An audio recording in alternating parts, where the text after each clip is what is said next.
दुनिया में खैरुल वरा हक को बातिल हुआ आमने सामने कुफर अब शर्म से मुँह छुपाने लगे आए जब मुस्तफा आमने सामने चाँद से खूब उतार है रुखे मुस्तफा उनको देखा तो ये आयशा ने कहा जरूर बोले ना सुभान अल्लाह जरूर बोलो चाँद से खूब उतार है रुखे मुस्तफा उनको देखा तो ये आयशा ने कहा फीकी फीकी सी लगती थी उनकी जिया चाँद जब तक रखा आमने सामने लाए तस्वीर दुनिया में खैरुल वरा हक को बातिल हुआ आमने सामने अल्लाहुम्मा जोरे जोरे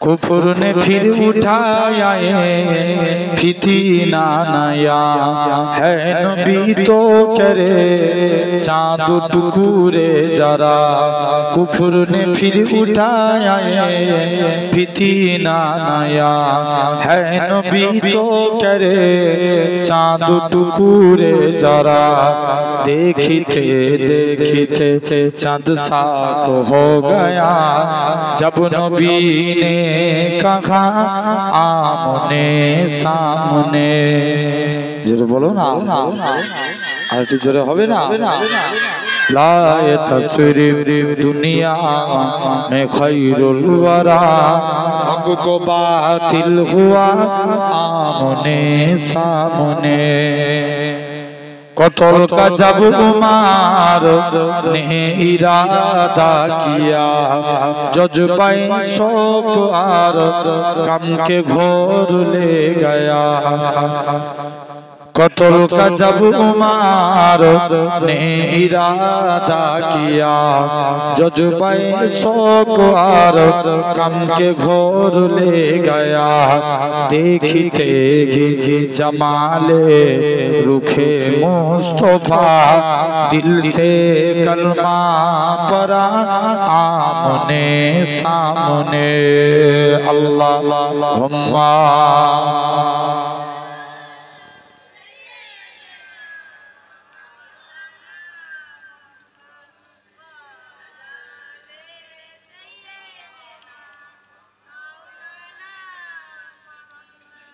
হৃদয় উজাড় করে আমি ভালোবাসি তোমায় হৃদয় উজাড় করে আমি ভালোবাসি তোমায় ভুলিনি তাই আজও আমি ভুলিনি তাই আজও আমি হে প্রিয় নবী তোমায় জোরে বলো না সুবহানাল্লাহ হৃদয় উজাড় করে আমি ভালোবাসি তোমায় তোমাকে ভালোবাসতে বাসতে হই যেন আমার মরণ চাই গো শুধু তোমায় সদা চাই রঙিন ভুবন তোমার ছবি মনের কাবায় যত্ন করে রেখেছি তোমার নামে হৃদের পাতায় শত কবিতা লিখেছি তুমি আমার জীবন গো তুমি আমার মরণ বুঝি না কিছু তুমি বিনে কবে যে তোমায় কাছে পাই হৃদয় উজাড় করে আমি ভালোবাসি তোমায় আল্লাহুম্মা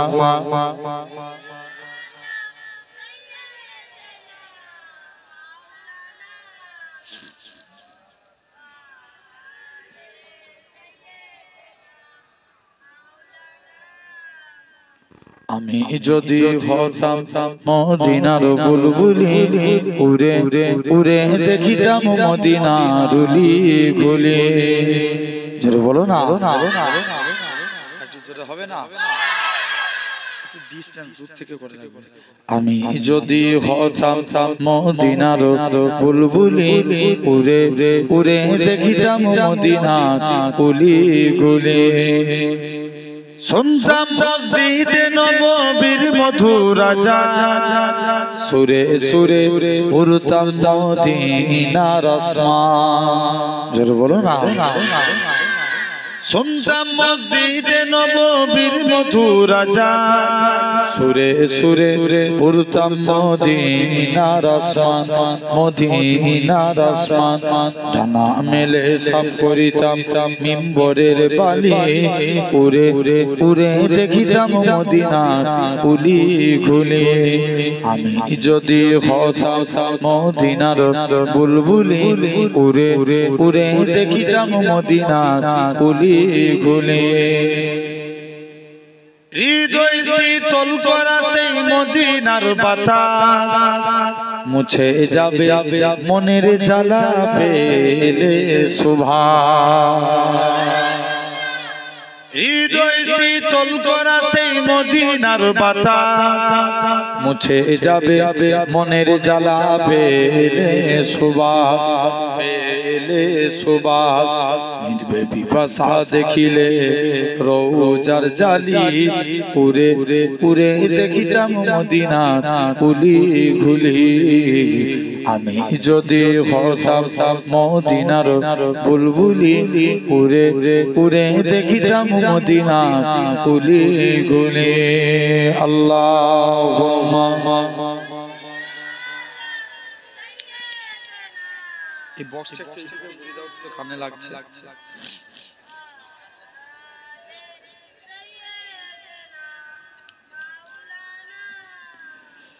কালেমা লা ইলাহা ইল্লাল্লাহ,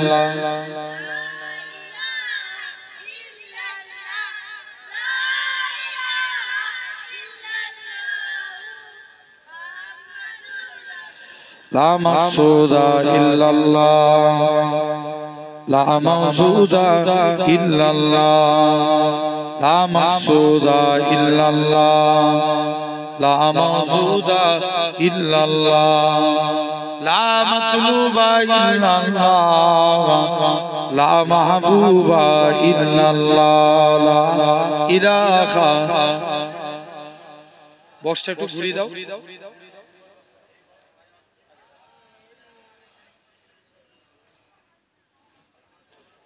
মানুষের অসুবিধা হচ্ছে।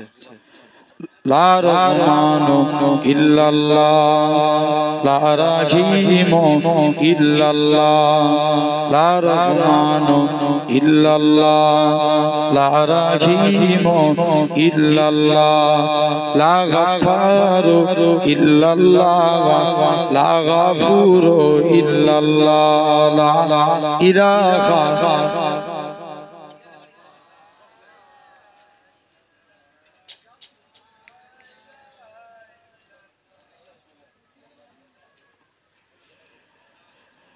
সকলে পড়েন হাসবি রাব্বি জাল্লাল্লাহ, মাফি কলবি গায়রুল্লাহ, নূর মুহাম্মদ সাল্লাল্লাহ, হাকে লা ইলাহা ইল্লাল্লাহ, লা ইলাহা।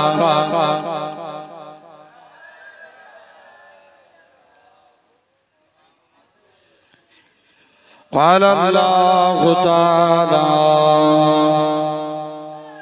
في كلام المجيد والفرقان الحميد وللذين كفروا بربهم عذاب جهنم وبئس المصير وقال النبي صلى الله عليه وسلم লা ইউমিনু আহাদুকুম হাত্তা আকুনা আহাব্বা ইলাইহি মিন ওয়ালিদিহি ওয়া ওয়ালাদিহি ওয়ান নাসি আজমাইন। প্যারে হাজিরান উপস্থিত এই মাহফিলে বসে থাকা বয়োজ্যেষ্ঠ আমার মুরব্বিয়ান চাচাজান বোনেরা, সমবয়স্ক ইয়াং জেনারেশন যুবক তরুণ ভাইরা, পর্দা আড়ালে উপস্থিত আমার মা ও বোনেরা, সদ্য এলাকার মসজিদের ইমাম সাহেব, সম্মানিত আজকে এই জলসার কমিটি সাহেবান বোনেরা, আল্লাহর নামাজি বান্দারা, বিশেষ করে খিলকাপুর গ্রামে সম্মানিত আল্লাহ পাকের ইমানদার বান্দারা, সকলকে জানাই গুনাহগারের তরফ হতে পিননগর শরীফের পক্ষ হতে আপনাদের জানাই আন্তরিক সালাম মোবারক। খিদমতে আপনাদের এসেছি দোয়া নেওয়ার উদ্দেশ্যে, আল্লাহ পাকের দ্বীন ইসলামের খিদমত। তথাপিও আল্লাহ আপনাদের কাছে আনিয়েছেন দু এক কথা আলোচনা, দোয়া করেন আল্লাহ আপনাদের কাছে আমি গুনাহগারকে আল্লাহ দু এক কথা বলার তৌফিক দান করেন। সকলে বলি আল্লাহুম্মা আমিন। জোরে বলেন। ব্যাস, আল্লাহ এতটুকুই চাই। আজকে আপনারা দেখছেন হয়তো এই জায়গায় আল্লাহ আপনাদের অনেক টাকার সম্পত্তির মালিক করেছেন, কিন্তু এই জায়গায় জাস্ট একটা ছিঁড়া তেরপলের উপরে বসে আছেন। আমার আল্লাহ চাইলে পারে একদিন আল্লাহ আপনাদিগকে জান্নাতি সিংহাসনে বসাবে। জোরে বলে এই ক্ষমতা আল্লাহর আছে না? আরে কথা বলেন কেন? আছে না নাই? আছে। তাহলে সর্ব ক্ষমতার মালিক হচ্ছে আমার আল্লাহ, ঠিক না? আচ্ছা বলো তো, খিলকাপুরের মানুষ আপনারা অনেক মহব্বতের মানুষ এবং বিশেষ করে আল্লাহর ওলির আওলাদদের আপনারা অনেক ভালোবাসেন, হ্যাঁ না? জেনে রেখে দেন। তথাপিও আমি এই সুন্দর নবিয়ানা মাহফিল, এই জান্নাতের বাগানে বসেছি। সাধারণ চিন্তা করে দেখেন, আমাদের মধ্যে কত মানুষ আছে এই টাইমে এখন আরামের বিছানার মধ্যে ঘুমাচ্ছে, আছে না নাই? কত মানুষ আছে এই টাইমে হসপিটাল বলেন, নার্সিং হোম বলেন, বিভিন্ন জায়গায় অসুস্থ অবস্থায় বেডের বিছানার মধ্যে শুয়ে আছে, আছে না নাই? আরো কত মানুষ আছে এই টাইমে বিভিন্ন অন্যায় কাজে লিপ্ত হয়ে আছে। তো আমার আল্লাহ কত বড় দয়াবান, কত বড় মেহেরবান যে আল্লাহ আপনার আমার শরীরকে সুস্থ রেখে সবল করে তামাম গুনাহ থেকে দূরে সরিয়ে রেখে এমন এক কোরআন হাদিসের মাহফিলে বসার তৌফিক দিয়েছেন, যে জায়গায় বসলে আল্লাহ এমনি গুনাহ maaf করে দেয়। জোরে বলো। আল্লাহ পারে না? পারে। তাহলে সর্বক্ষমতার মালিক কে? আমার আল্লাহ। বলেন তো বাপ, আল্লাহ অনেক বেশি ভালোবাসে। শুনছো? আল্লাহ অনেক বেশি মহব্বত করেন। আমরা আল্লাহকে বেশি ভালোবাসি না আল্লাহ আমাদেরকে বেশি ভালোবাসে? বলো চাচা, আল্লাহ আমরা আল্লাহকে বেশি ভালোবাসি না আল্লাহ আমাদের বেশি ভালোবাসে? আল্লাহ আমাদেরকে বেশি ভালোবাসে। এই বলেন, তাহলে আমরা যা নাফরমানি করি আল্লাহ ইচ্ছা করলে পারতো আমাদের গুনাহগুলো দেয়ালের মধ্যে লিখে দিতে, পারতো না? যে এই মানুষটা গোপনে এই অন্যায় করেছে, আল্লাহ ইচ্ছা করলে পারতেন আমাদের গুনাহগুলো গাছের মধ্যে লিখে ঝুলিয়ে দিতে। কিন্তু আমার আল্লাহ বলছে, বান্দা তোদেরকে এখনো সুযোগ দিচ্ছি, তোরা একবার আমার দিকে ফিরে আয়, আমি আল্লাহ তোদেরকে কবুল করে নেব। বলেন, এই শুনছেন? এই হাত দিয়েছে কে? সবাই মিলে বলেন আল্লাহ। পা দিয়েছেন কে? আল্লাহ। চোখ দিয়েছেন কে? আল্লাহ। যদি আমরা ভাবি এখনো আল্লাহকে ডাকবো না, তাহলে কি গজব দেখছেন? এই তো সবে মাত্র ওয়াকফ দখল করতে নেমেছে, কি গজব দেখছেন? এর ডবল গজব আল্লাহ আপনাদেরকে দিবে। বুঝতে পারছেন না? যদি আমরা আল্লাহকে ডাকা শুরু করে দিই, আমার বিশ্বাস দুনিয়ায় কোনো মায়ের লাল নাই এই জাতকে শেষ করতে পারে, কারণ আল্লাহই হেফাজত করবে। জোরে বলে কেউ মিটাতে পারবে? মাঝে মাঝে চিন্তা করি এক এক টাইমে যে আব্বাস সিদ্দিকী ভাই এক একটা কথা বলে কিন্তু হাকিকাত ঠিক কথা, ঠিক না ভুল বলছি? আরে কথা বলে না কেন? ভুল বলছি? জেনে রেখে দেন, দুনিয়ার জমিনে সবাই বিক্রি হয়ে গেল, আমার বিশ্বাস মনে হচ্ছে আব্বাস ভাই জীবনে বিক্রি হবে না। কথা বলে না কেন? জেনে রেখে দেন, এরা সমাজের জন্য, মানুষের জন্য লড়াই করে, ঠিক না? আলহামদুলিল্লাহ, আল্লাহ কবুল করে নেন। জেনে রেখে দেন, তারপরে আপনি লক্ষ্য করে দেখেন আল্লাহ কিন্তু অধিক গুণে আপনাকে আমাকে ভালোবাসেন। এই হাত দিয়েছেন আল্লাহ, পা দিয়েছেন আল্লাহ, চোখ দিয়েছে আল্লাহ, এত কিছু নিয়ামত দিয়েছে। মুসলমান করে ছেলে মেয়েরা, তরুণেরা, খিলগাপুরে মানুষেরা শুনে রেখে দেন, আমার আল্লাহ জানিয়ে দেয়, ওই আমার বান্দারে, আমি আল্লাহ তোদের হাত দিয়েছি, আমি আল্লাহ তোদের পা দিয়েছি, আমি আল্লাহ তোদের চোখ দিয়েছি। বান্দারে, তোদের চোখের মাধ্যমে আমি আল্লাহ এমন একটা মেশিন দিয়ে দিয়েছি, অটোমেটিক সেই মেশিনের দ্বারাই তোদের চোখের ধুলাবালি পরিষ্কার হয়ে যায়। ওই আমার বান্দারে, তোদেরকে এত কিছু নিয়ামত দিয়েছি, তোরা আমি আল্লাহ আমাকে দুটো জিনিস দে, তোরা আমাকে রুকু দে, সিজদা দে, সিজদা দে, রুকু দে। ওই আমার বান্দারে, তোরা যদি আমি আল্লাহ আমাকে রুকু দিস, আমি আল্লাহ তোদের রুজি দেব। তোরা যদি আমাকে সিজদা দিস, আসসালাতু মিরাজুল মুমিনিন, আমি আল্লাহ তোদেরকে আমার দিদার দিয়ে দেব। আল্লাহ বলছে, বান্দা তোরা রুকু দে, আমি আল্লাহ কত ভালোবাসে আল্লাহ। মুসলমান করে ছেলে মেয়েরা, তরুণেরা, মানুষেরা শুনে রেখে দেন, আমার আল্লাহ জানিয়ে দেয়, ওই আমার বান্দারে, তোরা কত অন্যায় করেছিস, কত পাপ করেছিস, খবরদার খবরদার, লা তাকানাতু মির রাহমাতিল্লাহ, ইন্নাল্লাহা ইয়াগফিরু যুনুবা জামিআ, ইন্নাহু হুয়াল গাফুরুর রাহিম। তোরা আমি আল্লাহ আমার কাছে তওবা চেলে, আমি আল্লাহ তোদের জীবনের গুনাহটাকে ক্ষমা করে দেব, কারণ আমি আল্লাহ গুনাহ ক্ষমা। আল্লাহ বলছে, বান্দা তোরা আমার কাছে মাপ চা, আমি আল্লাহ তোদের মাপ করব, কারণ আমি আল্লাহই তো মাপকারী। ক্ষমাকারী কে? জোর করে বলো, আল্লাহ। তুমি আমি পাপ করতে ভালোবাসি, আর আল্লাহ মাপ করতে ভালোবাসে। মুসলমান করে ছেলে মেয়েরা, তরুণেরা, মানুষেরা শুনে রেখে দেন, এরা খুব ভাবে আমার আল্লাহ জানিয়ে দেন, ওই আমার বান্দারে, তোরা কত অন্যায় করেছিস, এরা খুব ভাবে তোরা যদি দিনের বেলায় অন্যায় করিস, রাত্রে তওবা চেলে, রাত্রে অন্যায় করেছিস, বান্দারে সপ্তাহে একটা দিন তওবা চা, যেটাকে বলা হয় এরকম ভাবে ইয়াউমুল জুম্মা, জুম্মার দিনে তওবা চা করো না, মাসে একটা দিন তওবা করো, মাসেও তওবা চা হলো না, বছরে একটা দিন, যেমন এরকম ভাবে লাইলাতুল কদর, লাইলাতুল বারাত, লাইলাতুল মিরাজ, এরকম রজনীতে আল্লাহ বান্দারা যদি আমার আল্লাহর কাছে কেঁদে কেঁদে তওবা করে, আল্লাহ পাক অন্যায় করে ফেলেছি, আল্লাহ মাফ করে দাও, ক্ষমা করে দাও, আমার রাসূলুল্লাহ জানিয়ে দেয়, আমার আল্লাহ তাদের জীবনের পাখার গুনাহটাকে ওই একটা রাতের ওসিলায়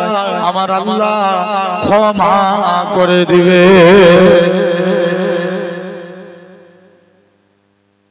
ভাবেন কত ভালোবাসে, তাহলে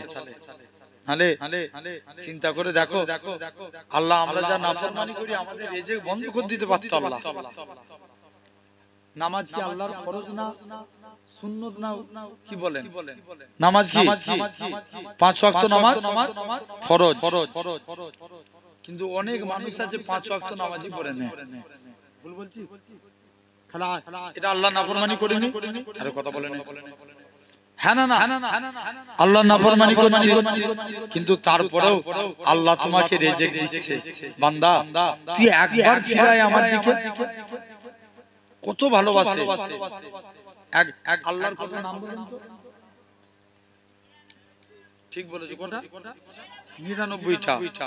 এক বান্দা আল্লাহর এই 99টা নামের মধ্যে 4টে নাম ধরে ডাকবে আল্লাহকে।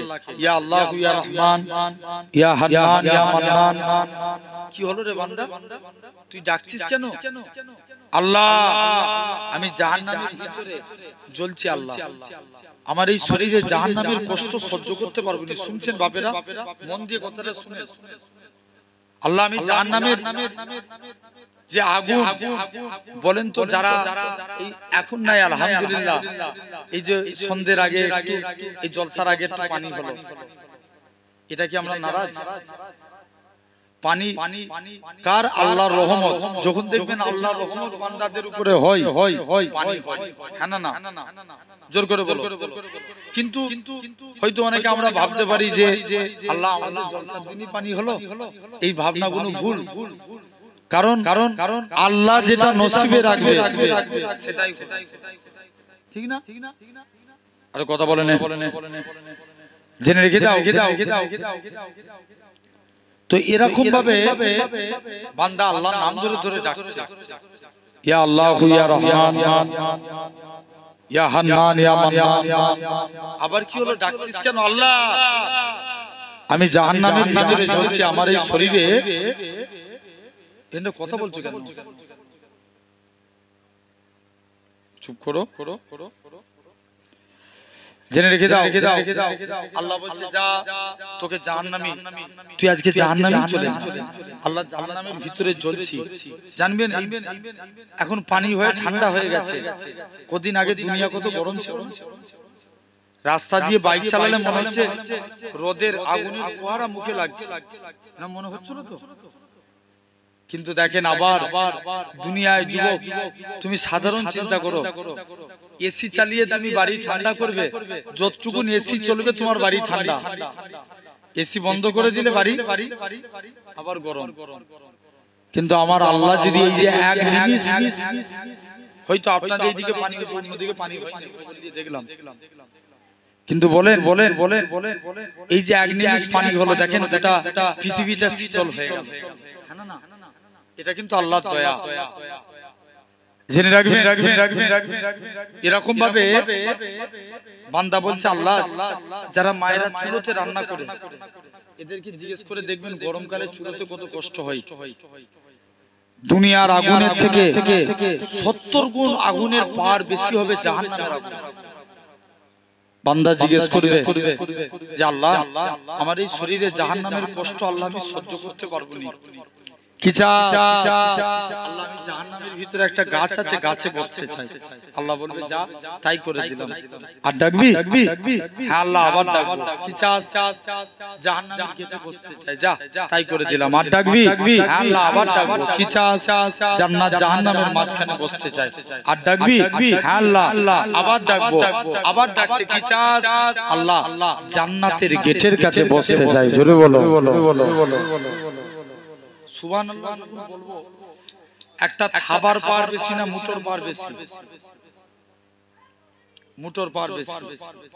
খিলকাপুরের মানুষদেরকে সুবহানাল্লাহ বলার জন্য বলতে হবে, আমি মনে করি এটা কোনো বলার অবকাশই নাই।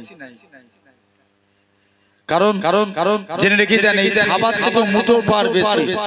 আমরা যদি একসঙ্গে বলি আল্লাহ খুশি হবে, মনে করেন না? সারাদিন তো এই এক ঘন্টা জন্য আপনি এখানে বসেছেন, কি 2 ঘন্টার জন্য বসেছেন, একটু আমল করে নেকির কাজ করে নিয়ে যান বাড়িতে।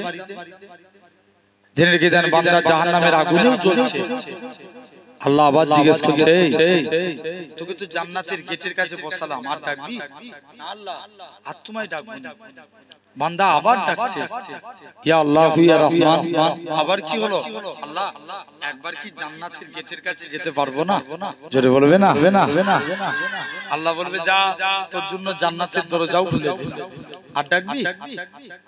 মুসলমান করে ছেলে মেয়েরা তরুণেরা এই খিলকাপুরে মানুষেরা শুনে রেখে দেন আমার আল্লাহ জানিয়ে দেয় ওই আমার বান্দারে আমি আল্লাহ তোকে জাহান্নাম থেকে বের করে জাহান্নামের গাছের মধ্যে বসিয়েছি জাহান্নামের গাছ থেকে আমি আল্লাহ তোকে জান্নাত জাহান্নামের মাঝখানে এনেছি জান্নাত জাহান্নামের মাঝখান থেকে আমি আল্লাহ তোকে জান্নাতের মনোরম দৃশ্য দেখিয়েছি ওরে আমার বান্দারা এই খিলকাপুরে মানুষেরা শুনে রেখে দেন আমার আল্লাহ জানিয়ে দেয় ওই আমার বান্দারে তোরা একবার আমাকে আল্লাহ বলে ডাক আমি আল্লাহ তোদের ডাকে 10 বার বান্দা বান্দা করে সারা দেব তোরা যদি 2 বার ডাকি 20 বার সারা দেব তোরা যদি 3 বার ডাকি 30 বার সারা দেব তোরা যদি 5 বার ডাকি 50 বার সারা দেব বান্দারে তোরা যদি আমাকে 100 বার আল্লাহ আল্লাহ বলে ডাকিস আমি আল্লাহ তোদের ডাকে 1000 বার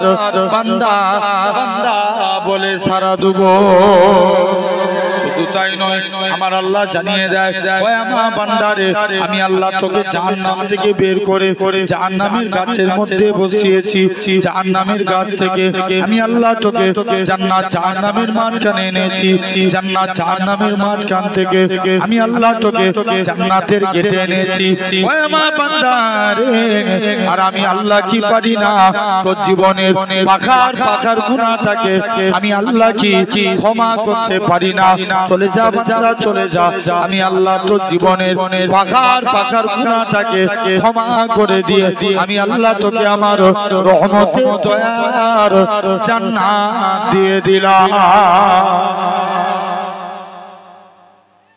যা যা তোকে জান্নাত দিলাম বলো ভাই যুবক যতদিন তোমার যৌবন সবাই তোমার দিকে তাকাবে ইনসাফ করে বলো যৌবন শেষ কেউ তাকাবে যারা বুড়ো হয়ে যায় কোন মানুষ ওদের দিকে তাকায় আরে কথা বলেন যতদিন পকেটে টাকা আছে শুনছো যতদিন পকেটে টাকা 5টা 10টা বন্ধু ঘুরবে টাকা শেষ বন্ধু শেষ ছেড়ে দেন আচ্ছা যারা সরকারি চাকরি করে কত বছর বয়সে রিটায়ার হয় 60 বছর বয়সে আগে দেখবেন সরকারি চাকরিওয়ালা ছেলে দেখলি বিয়ে দিয়ে দিত মেয়ের ব্যাপারে এখন বিয়ে দেওয়ার আগে চিন্তা ভাবনা করে দেয় কথা বলেন এখন সরকারি চাকরি থাকে বলো না পার্মানেন্ট থাকে এই তো 26,000 সরকারি চাকরি বাতিল হয়ে গেল কতদিন ধরে এরা চাকরি করছিল বলো তো হ্যাঁ না আরে কথা বলো তোমরা জানো না জানোনি কত হাজার চাকরি বাতিল হয়েছে 26,000 আর যারা শুধু বলছে হিন্দু খাদরায় আছে বলো এই 26,000-এর মধ্যে মাত্র 2,000 মুসলমান চাকরি বাতিল হয়েছে তাহলে বাকি থাকে কত এরা অঙ্ক করে নে 24,000 খারা কত হইতে হচ্ছে এগুলো শুধু নিজেদের ভোট ব্যাংক বাড়ানো ছাড়া আদার্স আর কিছু না বলেন ইনসাফ করে আজকে এখান থেকে যদি কোনো খিলকাপুরের একটা ছেলে ইসলামকে নিয়ে এত উল্টো পাল্টা করে কথা বলছে আল্লাহকে নিয়ে নবীকে নিয়ে কোন ছেলে যদি একটা কোনো কথা বলে খিলকাপুরের থানা কি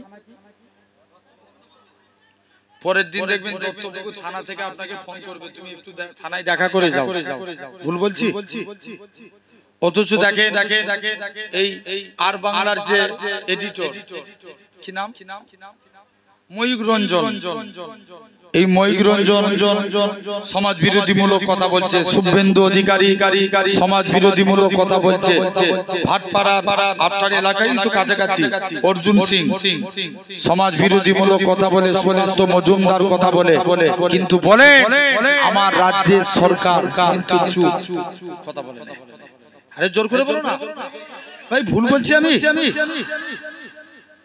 তাহলে বুঝে নিতে হবে ডাল মে কুছ কালা হ্যায় হ্যাঁ না সেই দিনের বেলা এক আর রাতের বেলা আরেক গিরগিটি বুঝেন আরে কথা বলে না কেন গিরগিটি বুঝেন তো এরা রং চেঞ্জ করে না জেনে রেখে দেন।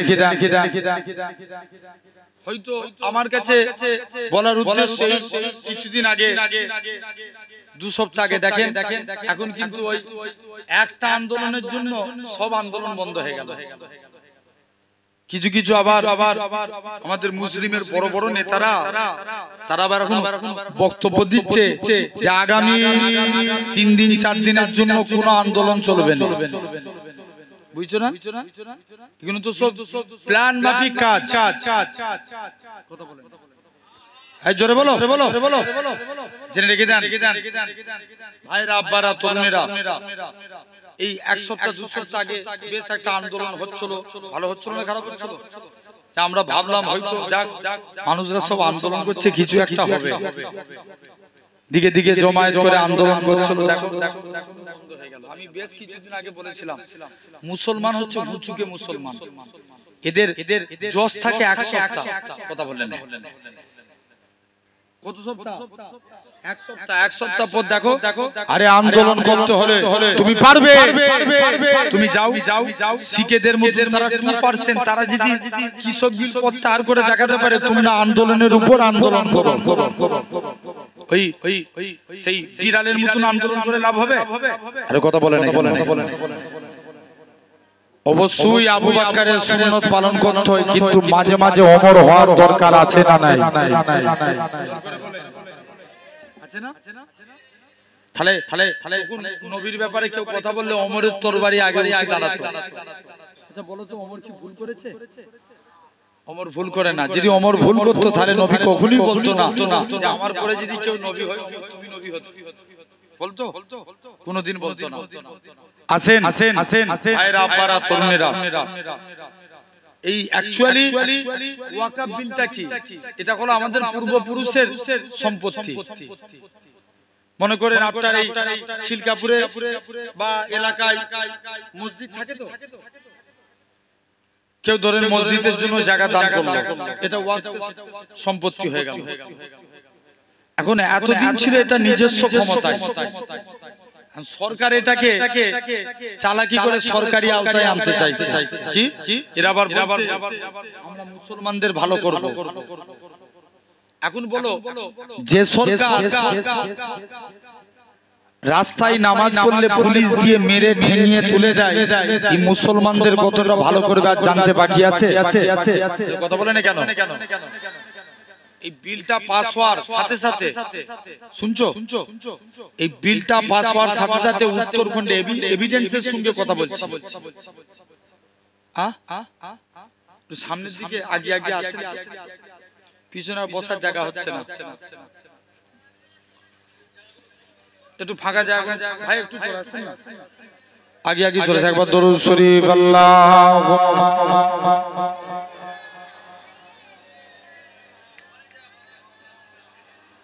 আগে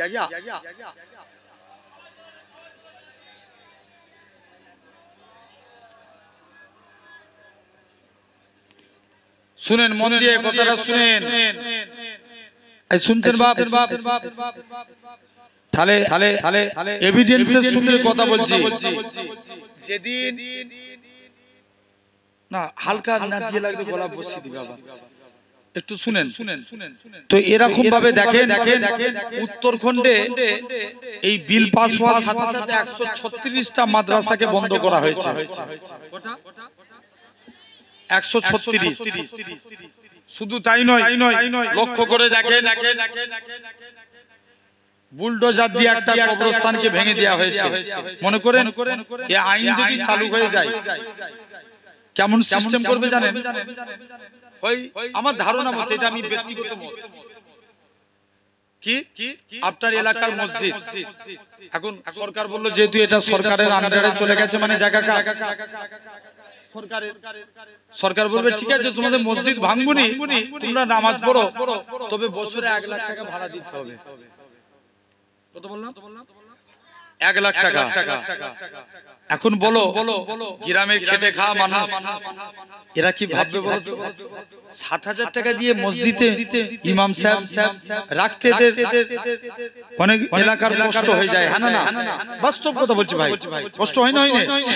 কিন্তু বলেন যদি বছরে 1 লাখ টাকা করে ভাড়া দেয়, মসজিদে নামাজ পড়তে যাবনি, ঘরে ঘরে নামাজ পড়লি, কথা বলে। এখন বলো তাহলে কিন্তু মসজিদগুলো বিরান হচ্ছে। শুধু তাই নয়, হয়তো এটাও করতে পারে, পারমিশন দিলে নামাজ পড়বেন, নালে নামাজ পড়তে পারবেন না। হয়তো এলাকায় কেউ মারা গেলে, এমনকি কারো পারমিশন দিয়ে কবর দেন, কেউ মারা গেলে তাড়াতাড়ি গর্ত খুলে কবর দিয়ে দেন। কিন্তু যদি এই আইন পাস হয়ে যায়, কেউ মরে যাওয়ার সাথে সাথে আগে তার আইডেন্টি কার্ড দিয়ে পঞ্চায়েত যদি পারমিশন দেয় কবর দিতে পারবেন, নালে কবর দিতে পারবেন না। এমনকি এটা কি পরাধীনতা নয়? কথা বলেন, এটা কি পরাধীনতা নয়? পরাধীন। এখন বলে এই স্বাধীন ইন্ডিয়ায় পরাধীন হয়ে কি বাঁচতে চান? জোর করে বলো, আওয়াজ দিয়ে বলেন, পরাধীন হয়ে বাঁচতে চাই না? প্রয়োজন পড়ে লড়াই করে আমরা আমাদের স্বাধীনতা ফিরাতে চাই, ঠিক কি না? জেনে রেখে দেন ভাইরা, আব্বারা, তরুণেরা, এইসব চাল যদি কারণ মুসলমানের ভালো কেউ চাই। যদি আপনি বলেন ভাই আমরা সরাসরি অবশ্যই বিজেপিকে দোষ দেব, কিন্তু বলেন সমাজে কোনো মানুষ কেউ কি বলেছে আমার রাজ্যে যেদিন বিল পাস হলো 3টে এমপি সেদিন হাজির হয়নি, এর বিচার কেউ করেছে? আরে কথা বলে না কেন?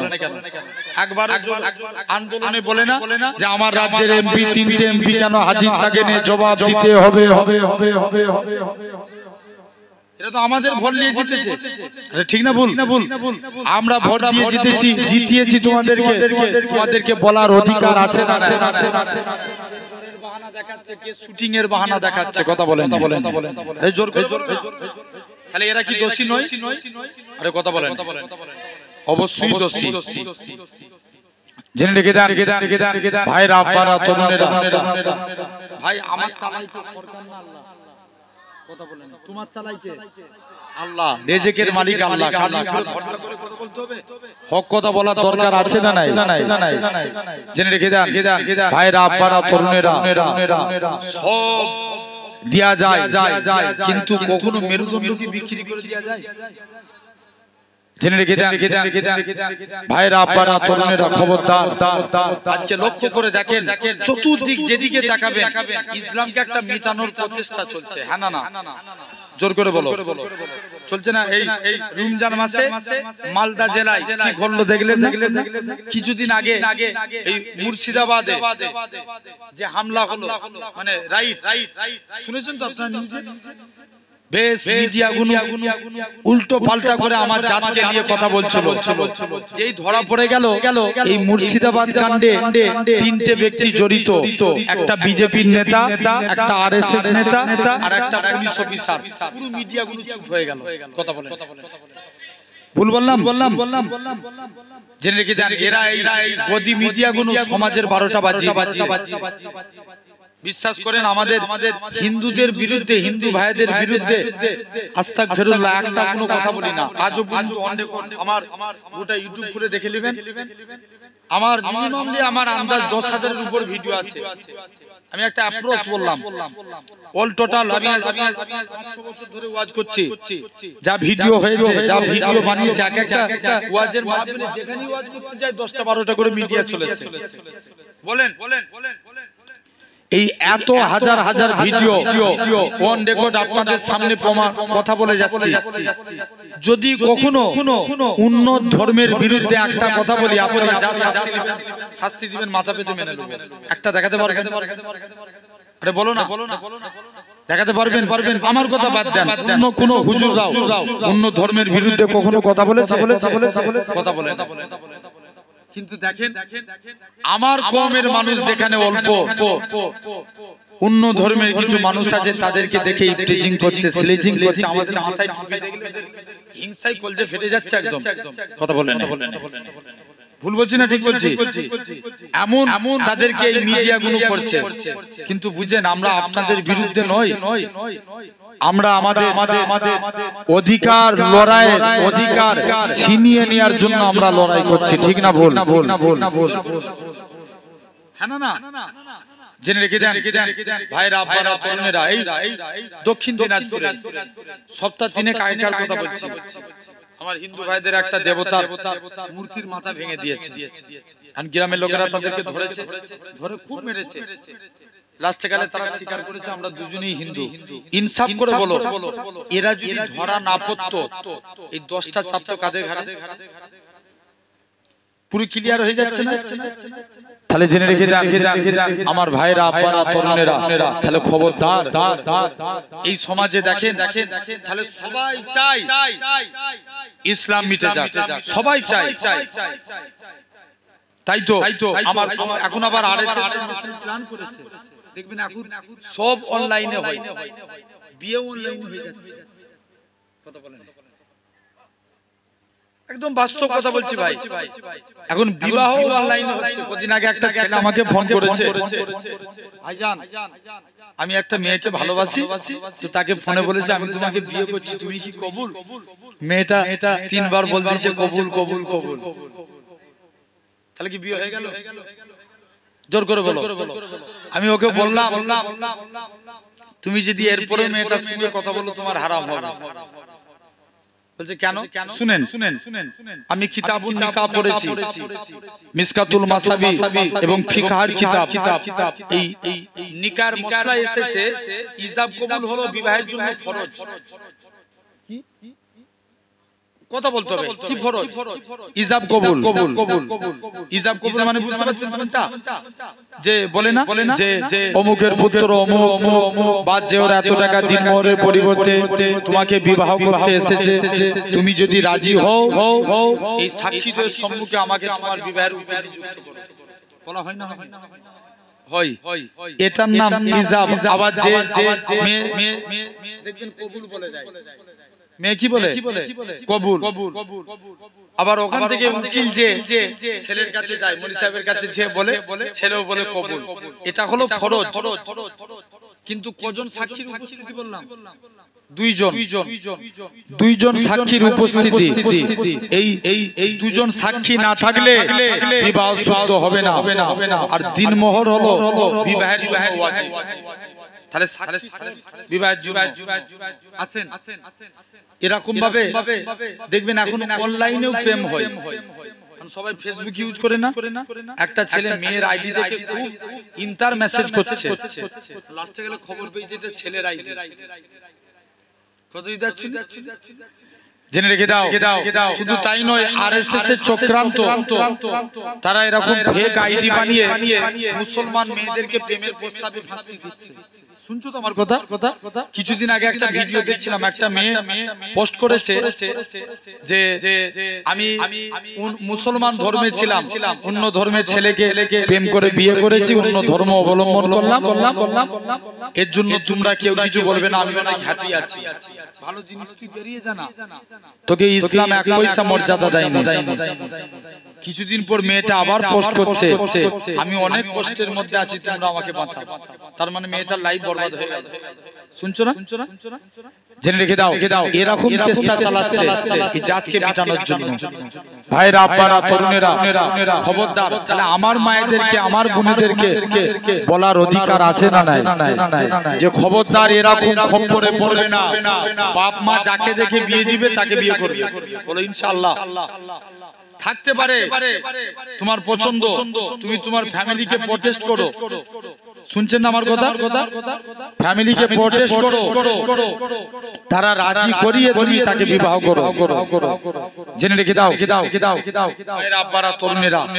তাহলে আসেন এরকম ভাবে দেখেন এই 60 বছর বয়সে সরকারি চাকরি থেকে রিটায়ার হয়, কিন্তু বুড়ো হলে মানুষের কদর কমে যায়। আর আমার আল্লাহ বলছে বান্দা তোদের যত বয়স বাড়ে তোরা আমি আল্লাহ আমার কাছে তত প্রিয় হয়ে যাস। জোরে বলো। বয়স বাড়ে। আসেন, এক নাম্বার 1 থেকে 15 বছর যারা নাবালক, এরা দুনিয়ার কিছু বুঝে?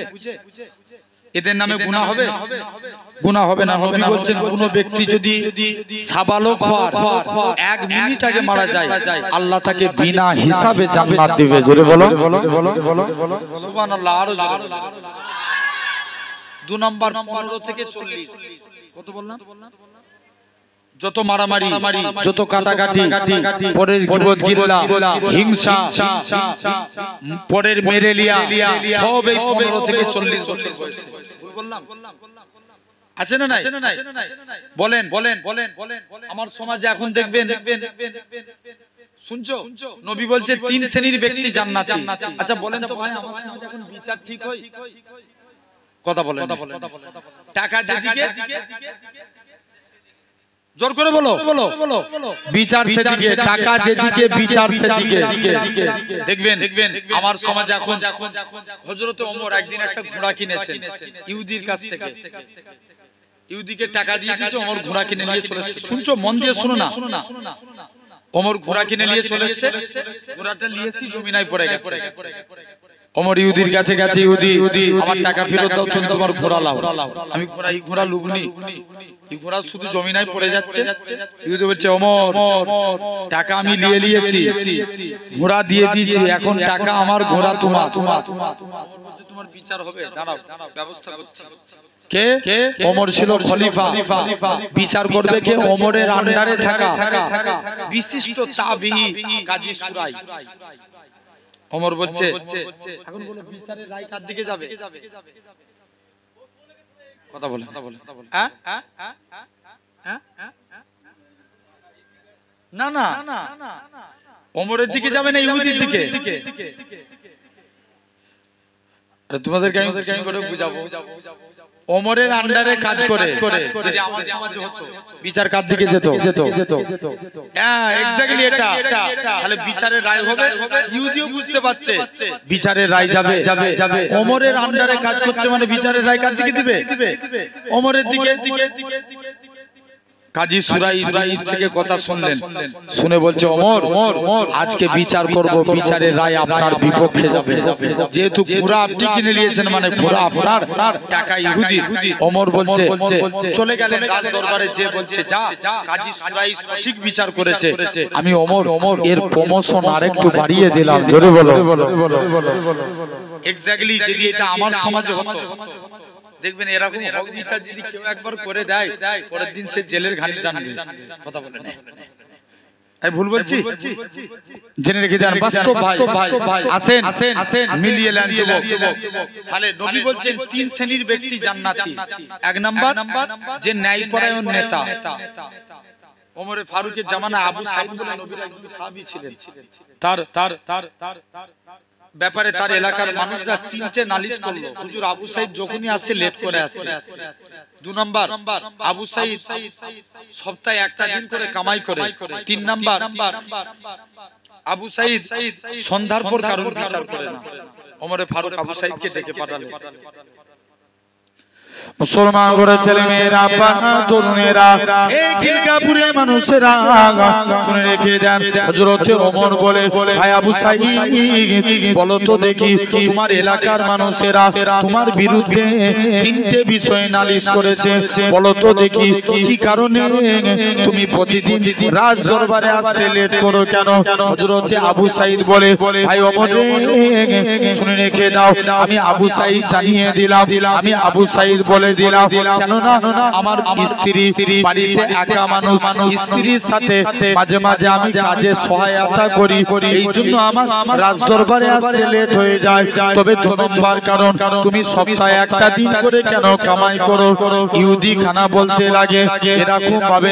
আবু সাঈদ বলে ভাই ওমর আমার পরনায় একটা মাত্র কাপড়, আমি যদি পরনায় আমি একটা দিন কাপড়টাকে ধৌত করি, যাতে করে আমার বাড়িতে আমি পরের দিন নামাজ পড়ে বাড়ি যেতে পারি, এই জন্য একটা দিন জামাটাকে ধৌত করি।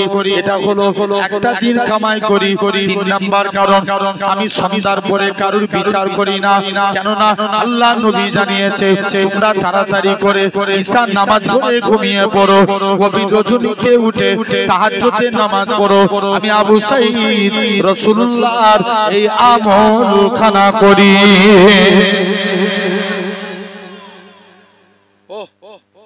এটা হলো তাহলে 1 নাম্বার সলিড নেতা, 2 নাম্বার সন্তান প্রসবকারিনী মা বাপ। খিলকাপুরের মানুষ বলেন এখন সন্তানের হার বেড়েছে না কমেছে? বেড়ে গেছে, কমে গেছে, কমে যায় না? আরে কথা বলেন, আগে কার যুগে দাদুদের কত করে ছেলে হতো? 9টা 10টা হতো না? হতো না। আরে কথা বলেন কেন? ভুল বলছি আমি? তারপরে জেনারেশন 6টা 7টা, তারপরে জেনারেশন 4টে 5টা, এখন এসে দাঁড়িয়েছে 2টো 1টা। কথা বলেন, ভুল বলছি? আর নবী, এটা আমার কথা বলিনি, আমার বাবার কথাও বলিনি, নবীর হাদিসের কথা বলছি। নবী বলছে যে আমার উম্মতের সংখ্যা যত বাড়াবে কিয়ামতের দিন আমি নবী তার জন্য গর্ব প্রকাশ করব, কারণ সমস্ত নবীর থেকে আমার উম্মতের সংখ্যা বেশি। জোরে বলে, সমস্ত নবীর থেকে। শুনছেন তো বাপ? এটা হলো 2 নম্বর। 3 নাম্বার ফি সাবিলিল্লাহ, যারা আল্লাহর রাস্তায় জিহাদ করে শহীদ হয়েছে। এখন বলো, নবীর একজন সাহাবী ছিলেন যার 2টা চোখ ছিল কানা। কটা? বলো বলো বলো বলো। 2টো চোখে কি ছিল? কানা, অন্ধ মানুষ। নবীর কাছে গেছে, হুজুর একটু অনুমতি দেন, যুদ্ধের ময়দানে যাই। আল্লাহর নবী বলেছে তুমি কানা মানুষ কি যুদ্ধ করবে? কানা মানুষের জন্য যুদ্ধ করা যায় না, তুমি বাড়ি চলে যাও। সাহাবী বাড়ি চলে এসেছে। আবার একবার মনে মনে ভাবছে আল্লাহ একবার নবীর কাছে, আর একবার যেই দেখি না মুসলমান করে ছেলে মেয়েরা, বাবা তরুণেরা, এই খিলকাপুরে মানুষেরা সাহাবী খানা আল্লাহ নবী হুজরা মুবারকে চলে গেলেন। আল্লাহ নবীর দরবারে যে সালাম খানা দিতে লাগে, আসসালাতু ওয়াসসালামু আলাইকা ইয়া রাসূলুল্লাহ হাবিবাল্লাহ। ও যুবকেরা, আল্লাহ নবী সালামের উত্তর খানা দিলেন। ও বাবা সাহাবীরা, তোমরা কি জন্য সালাম দাও? ইয়া রাসূলুল্লাহ হাবিবাল্লাহ, হুজুর আমি কানা মানুষ, অন্ধ মানুষ, আমার মনেতে বড় আশা, ইয়া রাসূলুল্লাহ হাবিবাল্লাহ, হুজুর আমি যুদ্ধের ময়দানে যেতে চাই। আল্লাহ নবী বলে বাবা তুমি কানা মানুষ, তোমায় যুদ্ধ করা লাগবে না। সাহাবী আবার বাড়ি চলে আসলেন। দ্বিতীয় দিন আসে, আল্লাহ নবী ইন্তেকাল করলেন। নবী ইন্তেকালের পর আবু বকর খলিফা হলেন। আবু বকরের কাছে গেলেন, ভাই আবু বকর তুমি আমায় অনুমতি দাও, আমি একটু যুদ্ধের ময়দানে যাই। আবু বকরও বলে যেখানে নবী মানা করেছে আমি আবু বকরের ক্ষমতা নাই, আমি অনুমতি দিই যুদ্ধের ময়দানে যাবে। না না না না, এটা মানা যাবে না। ও যুবকেরা, ও নবীর প্রেমিকেরা, আবু বকর ইন্তেকাল করলেন। ওমরে ফারুক খলিফা হলেন। ওমরে ফারুকের কাছে যায়, ভাই ওমর রে তুমি আমায় অনুমতি দাও, আমি একটু যুদ্ধের ময়দানে যাব। ওমর বলে আজকের দিনে চলে যাও, তুমি যে যুদ্ধ করবে কেমন করে? তুমি কানা মানুষ, তুমি কেমন করে যুদ্ধ করবে? আল্লাহ নবী সাহাবী হযরত আব্দুল্লাহ ইবনে উম্মে মাকতুম রাদিয়াল্লাহু তাআলা আনহু, হুজুর আমার ঝরঝর করে কাঁদে। হযরত আব্দুল্লাহ ইবনে উম্মে মাকতুম বলে হে রাসূলুল্লাহ সাহাবী, হে হযরত ওমর, আমি তো লড়াই করব ঠিকই কথা, আমি যুদ্ধের ময়দানে যাব ঠিকই কথা, আমি ইসলামের ঝান্ডাটা নিয়ে দাঁড়িয়ে থাকবো। মক্কার কাফেররা যদি আমাকে লক্ষ্য করে তীর ছুঁড়ে ছুঁড়ে মেরে দেয়, আমি শহীদ হয়ে যাব। গোটা শরীর দিয়ে টপ টপ টপ টপ করে রক্ত গড়িয়ে গড়িয়ে আল্লাহর জমিনায় গড়িয়ে যাবে। আমি আব্দুল্লাহ ইবনে উম্মে মাকতুম রক্ত মাখা শরীর নিয়ে কবরে চলে যাব। কাল কিয়ামতের ময়দানে আল্লাহ যেদিন জিজ্ঞাসা করবে, হে আব্দুল্লাহ ইবনে উম্মে মাকতুম, বলো তো দেখি দুনিয়ায় পাঠিয়েছিলাম কি আমল করেছিলি? আমি আব্দুল্লাহ আব্দুল্লাহ ইবনে উম্মে মাকতুম অন্ধ মানুষ আমার আল্লাহকে রক্ত মাখা চেহারা খানা দেখাবো আল্লাহ পাক তোমার দ্বীনকে জিন্দা করার জন্য নিজের জীবনকে কুরবান করে দিয়েছি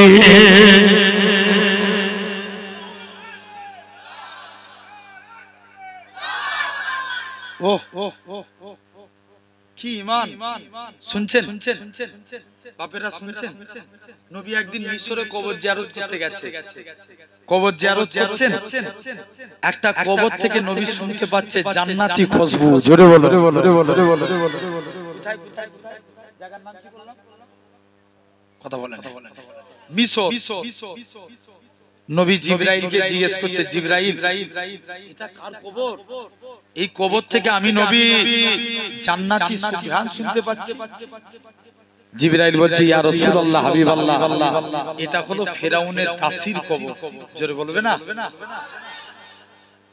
কত একটু জাস্ট হুজুর অনেক বড় ইতিহাস আল্লাহ নবী বলছে বলো না একটু শুনি জিবরাইল বলছে ইয়া রাসূলুল্লাহ ফেরাউন নিজেকে কি দাবি খুদা ফেরাউনের দাসী আর ফেরাউনের মেয়ে একদিন বসে আছে ফেরাউনের দাসী ফেরাউনের মেয়েকে বলছে আমি তোর বাপকে খুদা বলে মানিনি আমি তাকেই খুদা বলে মানি যিনি লিল্লাহি মা ফিস সামাওয়াতি ওয়া মা ফিল আরদি জমিন আসমানের একমাত্র মালিক তাকে আল্লাহ বলে মানি জোরে বলে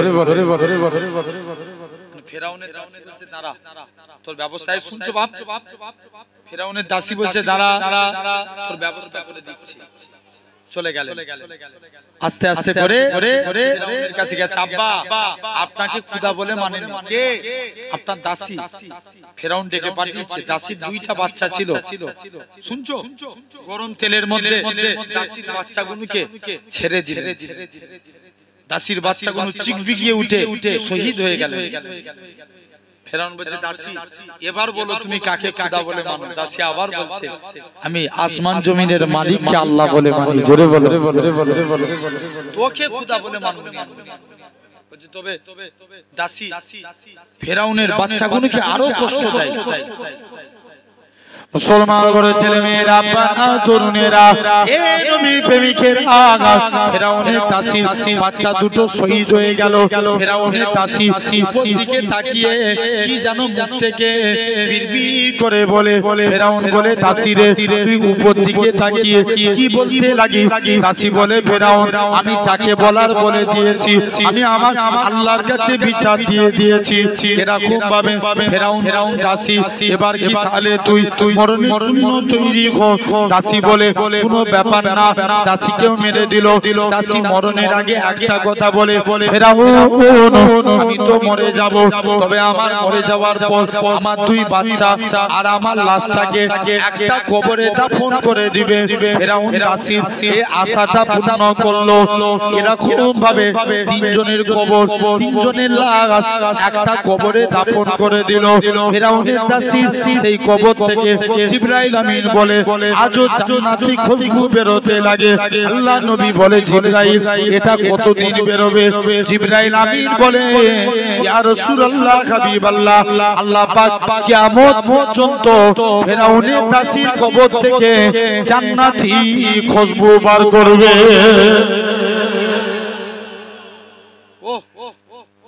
তাহলে কেমন মেনেছিলেন এরা হচ্ছে ফিসাবিলিল্লাহ আল্লাহর রাস্তায় জিহাদ আসেন আমরা আল্লাহর দিকে ফিরবো বলো ইনশাআল্লাহ ভাই বড় নিয়ামত মন দিয়ে শুনবেন চার শ্রেণীর বান্দাকে আল্লাহ ভালোবাসেন কই শ্রেণী তাহলে আমরা এই চারটির মধ্যে পড়বো বলো ইনশাআল্লাহ যদি তুমি এই চারটির মধ্যে পড়ো জানবে আল্লাহ তোমাকে ভালোবাসে নাম্বার 1 এক নাম্বার সবরকারী বান্দাকে কাকে সবরকারী আচ্ছা বলেন তো আমাদের কাছে সবর আগে না নামাজ আগে বলবে হুজুর তুমি চুপ করে ওয়াজ করবে করো জিজ্ঞেস করে জ্বালাবে জোরে জোরে সুবহানাল্লাহ বলতে বললে বলবো তবে জিজ্ঞেস করে জ্বালাবে এই শুনে শুনি তো আমাদের সব শেষ বলো সবর আগে না নামাজ আগে কেন দুটো দল হয়ে যাচ্ছে আগে সবর আগে সবর, সবর না থাকলে নামাজ হবে? আরে কথা বলেন কেন? জোরে বলো, জোরে বলো, জোরে বলো। কুরআন শরীফে আল্লাহ 82 জায়গায় নামাজের কথা বলেছেন। কত জায়গায়? 82 জায়গায়। আকিমুস সালাত, তোমরা নামাজ কায়েম করো। ইমাম আহমদ বিন হাম্বল বলছেন কুরআন শরীফে আল্লাহ টোটাল 90 জায়গায় সবরের কথা বলেছে। জোরে বলো, জোরে বলো। পিছন দিকের ভাইগুলো একটু জোর করে দাও না, সুবহানাল্লাহ। আওয়াজ হচ্ছে না? আমি আবারও বলছি, মজলিসে বসেছেন মানে সুবহানাল্লাহ বলা মজলিসের হক। যদি এই হক ফাঁকি দেন, কিয়ামতের দিন কিন্তু আল্লাহর কাছে জবাব দিতে হবে। এবার আপনাদের বাদবাকিটা আপনাদের ব্যাপার। সবাই মিলে একবার জোরে বলেন সুবহানাল্লাহ। আসেন, তাহলে সবরের কথা আল্লাহ কত জায়গায় বলেছে কোরআনে? ভুল বললে 90 জায়গায়। নামাজের 82 জায়গায়। আল্লাহ নবী একদিন ভাই, নবীর মধ্যে সবর না থাকলে ইসলাম আসতো? কথা বলেন। নবীর মধ্যে যদি সবর না থাকতো ইসলাম আসতো? কোনোদিন আসতো না। আসেন, আমি আলোচনা করব, তার আগে একবার দরুদ পড়েন। আল্লাহু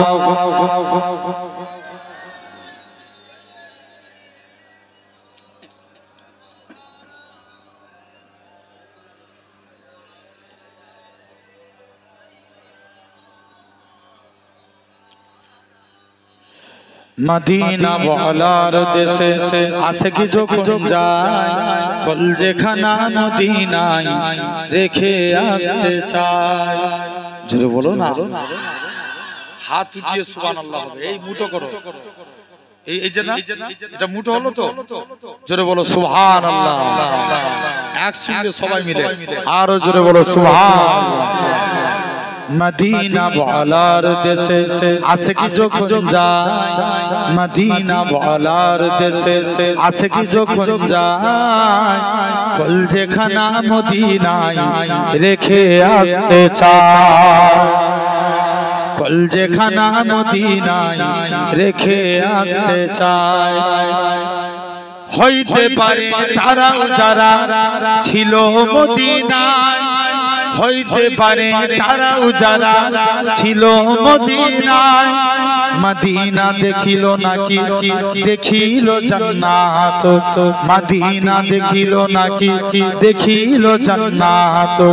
খোদার দুনিয়ায় আর চাইবার কিছু নাই, খোদার দুনিয়ায় আর চাইবার কিছু নাই, কলজেখানা মদিনায় রেখে আসতে চায়। কলজেখানা মদিনায় রেখে আসতে চায়। লাওয়ারিস গুনাহগার হাসরের মাঠে রহমতের চাদর যখন মুস্তাফার হাতে। আরো জোরে বলো না। লাওয়ারিস গুনাহগার হাসরের মাঠে রহমতের চাদর যখন মুস্তাফার হাতে, রহমতের চাদর যখন মুস্তাফার হাতে। কোথায় যাবে উম্মত বালা উম্মত রেখে, কোথায় যাবে উম্মত বালা উম্মত রেখে, কলজেখানা মদিনায় রেখে আসতে চায়। মদিনা ওয়ালার দেশে আশিক যখন যায়, মদিনা ওয়ালার দেশে আশিক যখন যায়, কলজেখানা মদিনায় রেখে আসতে চায়। আল্লাহ আল্লাহ।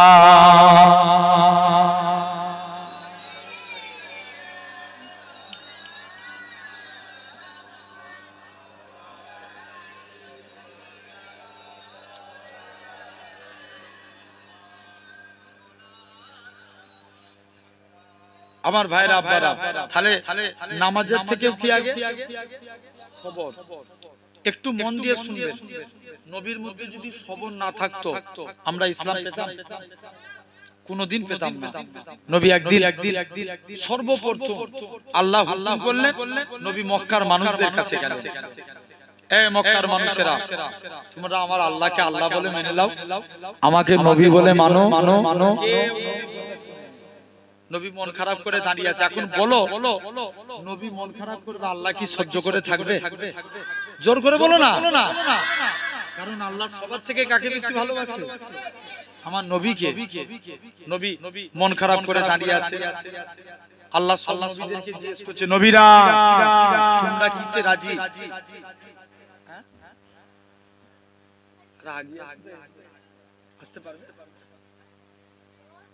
আচ্ছা, কমিটিদের তরফ থেকে একটু রিকোয়েস্ট, আরেকবার কষ্ট দেবো আপনাদের। শর্ট জায়গা বুঝতে পারছেন তো, কিন্তু খিলকাপুরের মানুষ একটু জলসা প্রেমিক।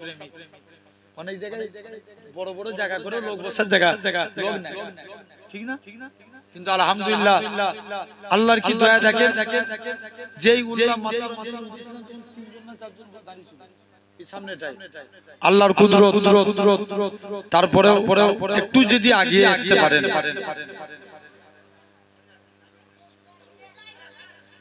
একবার দরুদ শরীফ আল্লাহ।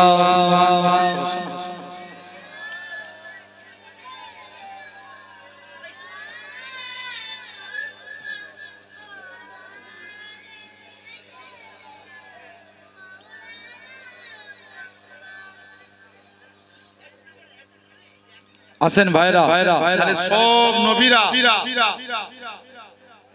আল্লাহ আল্লাহ জিকির করছে। এখন সব নবীরা বলছে আল্লাহ তুমি যাতে রাজি, আমরা নবীরা তাতে রাজি। নবী আদম, আমি আল্লাহ তোকে গন্ধমের ফল খাওয়াবো, তুমি খেতে রাজি? আল্লাহ তুমি যাতে রাজি, আমি আদম তাতে রাজি। শুনছো বাপ? সব নবীরা একটাই কথা, আল্লাহ আপনি যাতে রাজি, আমরা নবীরা তাতে রাজি। মুসলমান করে ছেলে মেয়েরা, বাবা তরুণেরা, হে খিলকাপুরের মানুষেরা শুনে রেখে দেন, আমার আল্লাহ জানিয়ে দেয়, হে আমার নবী আদম তুমি কিসে রাজি? আল্লাহ আপনি যাতে রাজি, আমি আদম নবী তাতে রাজি। হে নবী ঈসা রে তুমি কিসে রাজি? আল্লাহ আপনি যাতে রাজি, আমি ঈসা নবী তাতে রাজি। হে নবী দাউদ রে আমি আল্লাহ তুমি কিসে রাজি? আল্লাহ আপনি যাতে রাজি, আমি দাউদ নবী তাতে রাজি।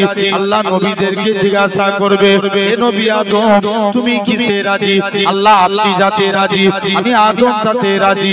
ইব্রাহিম নবী বলবে, আল্লাহ আপনি যাতে রাজি, আমি ইব্রাহিম তাতে রাজি। সব নবীরা জিজ্ঞাসা করবে, ও রব্বে আল্লাহ পাক আপনি কিসে রাজি? আমার আল্লাহ জানিয়ে দিবে, আমার হাবিব শুনে রেখে দাও, আমি আল্লাহ কিসে রাজি? আমার বন্ধু আমার হাবিব যাতে রাজি, আমি আল্লাহ তাতে রাজি। সব নবীরা একটাই কথা, হযরতে নবী দাঁড়িয়ে আছে, আমার আল্লাহ জিজ্ঞাসা করবে, এ হাবিব তোমার কি হয়েছে বলো? আল্লাহ নবী বলবে, ও রব্বে আল্লাহ পাক কেউ আপনাকে আল্লাহ বলে মানলো না, কেউ আমাকে নবী বলে মানলো না। আমার আল্লাহ জানিয়ে দেয়, এ আমার হাবিব শুনে রেখে দাও, কেউ আপনাকে নবী বলে মানলো না মানলো, এতে আমি আল্লাহ আমার কোনো যায় আসে না, কেন না আমি আল্লাহ তো আপনাকে নবী বলে মেনে নিয়েছি। ও যুবকেরা, আল্লাহ নবী সর্বপ্রথম আবু বকরের কাছে গেলেন, ও বাবা জি আবু বকর তুমি কি আমি নবী? আমার হাতে হাত দিয়ে কলেমা পড়বে। আবু বকর আল্লাহ নবী হাতে হাত দিয়ে ঈমানে কালেমা পড়ে মুসলমান হয়ে গেলেন। আবু বকর মুসলমান হয়েছে বলে মক্কার কাফেররা আবু বকরকে এত মারা মেরেছিল, আবু বকরের গোটা শরীর টপ টপ করে রক্ত বেরোয়। আবু বকর বেহুশ হয়ে জমিনায় পড়ে যায়। সন্ধ্যার টাইম হয়েছে, আবু বকরের হুঁশ ফিরে গেছে। আল্লাহ আমার নবী কেমন আছে যে আবু বকর চলাফেরা করার ক্ষমতা নাই। আমার রাসূলুল্লাহকে দেখার সাথে সাথে আবু বকরের শরীরে যারা যন্ত্রণাটাকে আমার আল্লাহ পাক নিবারণ করিয়ে দিয়েছিলেন। ও যুবকেরা, কোন আবু বকরের কথা বলি? আমার রাসূলুল্লাহ আবু বকরকে সাথে নিয়ে মদিনার দিকে যায়। প্রতিমধ্যে একটা পাহাড় পড়লো, যে পাহাড়টার নাম জাবলে সুর। আল্লাহ নবী সাহাবী আবু বকর এরা খুব ভাবে মনে মনে করে এই পাহাড়টা এত ফুট উঁচু, 3000 ফুট উঁচু, আমার নবীর কষ্ট হবে, আমার নবী কত কষ্ট করে উঠবে। না না না না, আমি আবু বকর আমি তো এটা মানব না। আল্লাহ নবীকে নিজের কাঁধে তুললেন 3000 ফুট পাহাড়টা আমার রাসূলুল্লাহকে কাঁধে করে তুলেছিলেন কোন আবু বকরের কথা বলি আমার রাসূলুল্লাহ মদিনা দিকে যায় হযরতে আবু বকর একবার আল্লাহর নবীর ডান দিকে যায় বাম দিকে যায় সামনে যায় পিছনে যায় আল্লাহর নবী বলে ও বাবা আবু বকর তুমি কেন এরকম কাজ করো একবার ডান দিক বাম দিক সামনে পিছন দিক কেন করো হযরতে আবু বকর বলে ইয়া রাসূলুল্লাহ হাবিবাল্লাহ চতুর্দিকে আপনার দুশমনে ভরা কেউ যদি আপনাকে লক্ষ্য করে তীর ছুঁড়ে ছুঁড়ে মারে আমি আবু বকর আমায় লেগে যাবে হুজুর আমি মারা যাব এতে কোনো যায় আসে না আমি আবু বকর আমার গোটা শরীরটাকে আপনার ঢাল বানাবার জন্য ও যুবকেরা আল্লাহ নবী মদিনায় চলে গেলেন মদিনার যুবকেরা সেদিন তারা খেজুর গাছের উপরে উঠে সেদিন তারা পড়েছিল তারা আল বাদরু আলাইনা মিন সানিয়াতিল বিদাই ওয়াজাবা শুকরু আলাইনা মাদা আল্লাহি দাই ও যুবকেরা আল্লাহ নবী মদিনায় তশরিফ নিয়ে চলে গেলেন মদিনার যুবকেরা আল্লাহ নবীকে গোল করে ঘেরাও করে নিল আল্লাহ নবী বলে এ মদিনা মানুষেরা তোমরা আমি নবী আমাকে কতটা ভালোবাসবে মদিনার যুবকেরা মদিনার তরুণেরা বলেছিল ওগো নবী মনে কষ্ট নেবেন না যতক্ষণ আমাদের শরীরে জানটুকু বেঁচে থাকবে আপনার ক্ষতি হতে দেব না আল্লাহ নবী মদিনায় যে সবর করলেন নবী মদিনা থেকে 1400 সাহাবী নিয়ে আল্লাহর কাবার দিকে চলে আসলেন আল্লাহ নবী বিলালকে কাবার সাথে তুলে দিলেন এ হযরতে বিলাল কাবার সাথে উঠে যাও হযরতে বিলাল বলে ইয়া রাসূলুল্লাহ হাবিবাল্লাহ কখনো মদিনা থেকে কাবার দিকে মুখ করে আযান দিয়েছি কখনো বাইতুল মুকাদ্দাসের দিকে মুখ করে আযান দিয়েছি ইয়া রাসূলুল্লাহ হাবিবাল্লাহ হুজুর আজকে আপনি আমি বিলালকে কাবার সাথে তুলে দিয়েছেন আমি কোন দিকে ফিরে আযান দেব আমার রাসূলুল্লাহ কি বলেছিলেন এ হযরতে বিলাল তুমি কি আমি নবী আমায় দেখতে পাচ্ছ না আমার দিকে ফিরে আযান দাও আমার রাসূলুল্লাহ কে আল্লাহ পাক কাবা বানিয়েছে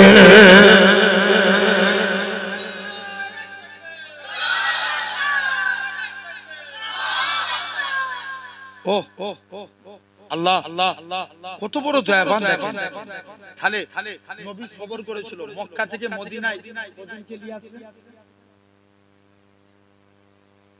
তো নবী মক্কা থেকে মদিনায় আসলেন কজনকে সাথে নিয়ে এলেন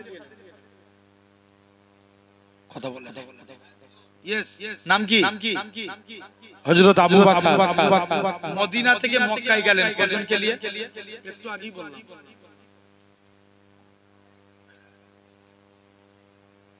দেখছো 1400 সাহাবী কত বললাম 1400 সর্বপ্রথম যখন নবী এসেছিলেন মদিনা থেকে মক্কায় নিয়ে গেলেন একজন আনলেন কত 1400 নবী মদিনায় যে সবর করলেন আল্লাহ ইসলামে বরকত দিলেন জোরে বলে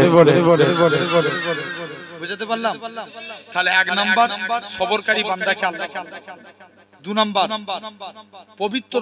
পবিত্রতা অর্জনকারী বান্দাকে ভালোবাসেন পুরুষদের পবিত্রতা অর্জন করতে গেলে ভাই উজু আগে না ইয়েস কি আগে পবিত্রতা না থাকলে উজু হবে না দেখবেন এই পবিত্রতা হতে গেলে 5টা কাজ করা লাগবে পুরুষদের জন্য 5টা মহিলাদের জন্য 3টে কটা বললাম 5টা এক নাম্বার মাথার চুল কাটা মাথার চুল কাটা সমাজে আল্লাহ দেখবেন আমরা অনেক স্টাইলে চুল কাটি কে বিরাট কোহলি ভক্ত কে নেইমার ভক্ত কে মেসি ভক্ত কে রোনালদো কেউ সলমান খান কেউ শাহরুখ খান আল্লাহর দিকে চেয়ে এতগুলো মানুষ বসে আছেন কেউ একবার আমরা সেলুন দোকানে যে বলেছি সেলুনওয়ালা ভাই আমার চুলটা একটু নবীর মতন কেটে দাও আমরা কেউ কোনোদিন মুখ দিয়ে বলেছি বলি না এখন সেলুনওয়ালাকে বললেও সেও জানবে না যে সব স্টাইল কাটি আবার নবীর স্টাইল প্রচার করতে হবে না? আরে কথা বলেন কেন? নবীর উম্মত হয়েছি, নবীর স্টাইল সমাজে প্রচার করার দরকার আছে না নাই? জেনে রেখে যান। স্টাইল কি? এই ধারগুলো ছোট আর উপরটা বড়।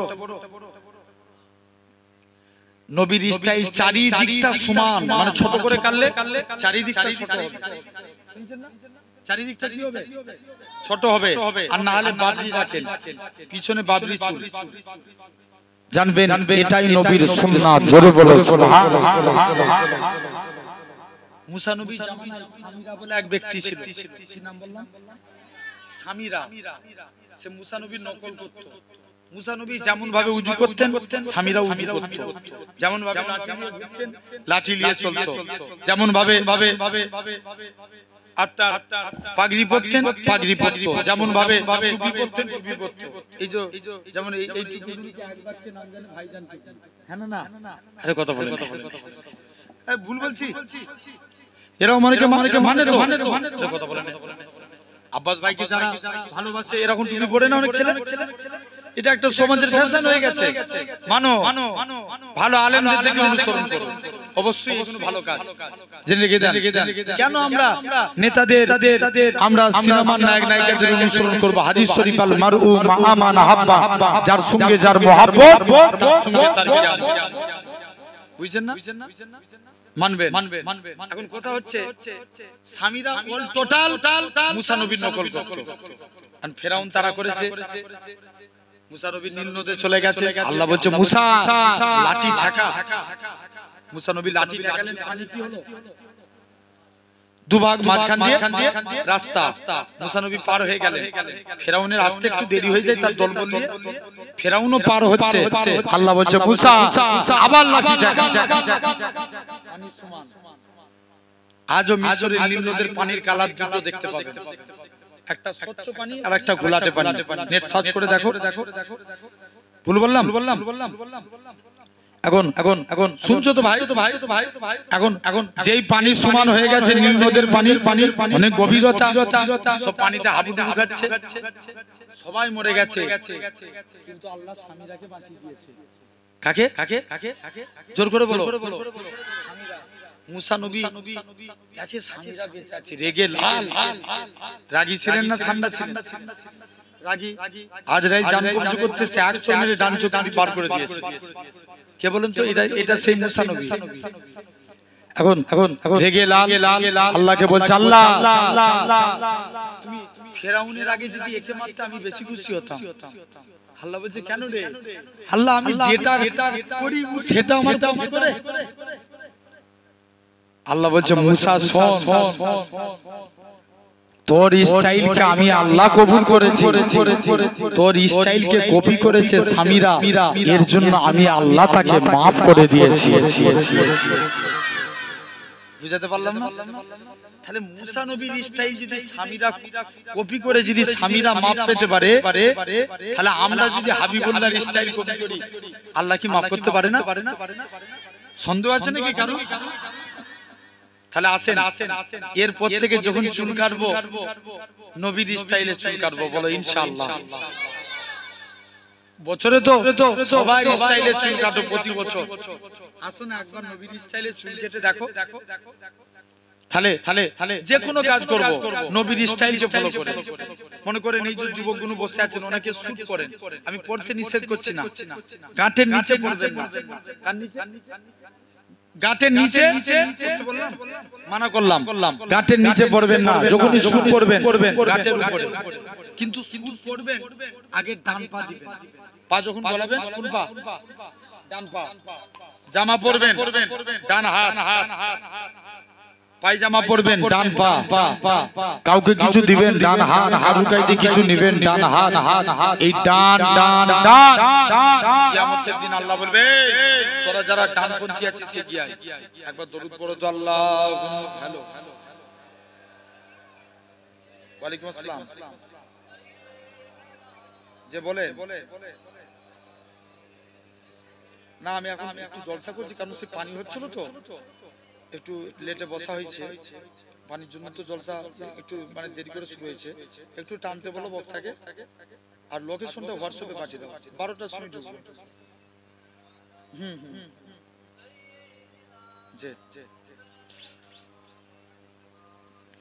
দরুদ শরীফ আল্লাহুম্মা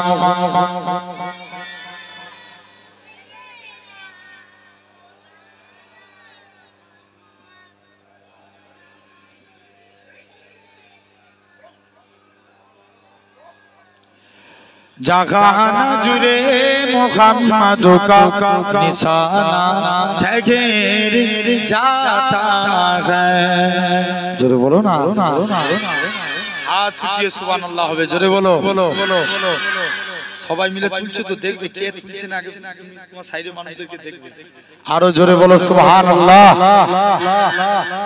জাগানা জুড়ে মুহাম্মদ কা নিশানা ঠেকের जाता है জাগানা জুড়ে मुहम्मद का निशाना ठहर जाता है तो फिर चलता हुआ एकदम जमाना ठहर जाता है तो फिर चलता हुआ एकदम जमाना ठहर जाता है कसम खा के मैं कहता हूँ के गारे सूरा पर जाकर कसम खा के मैं कहता हूँ के गारे सूरा पर जाकर जमाने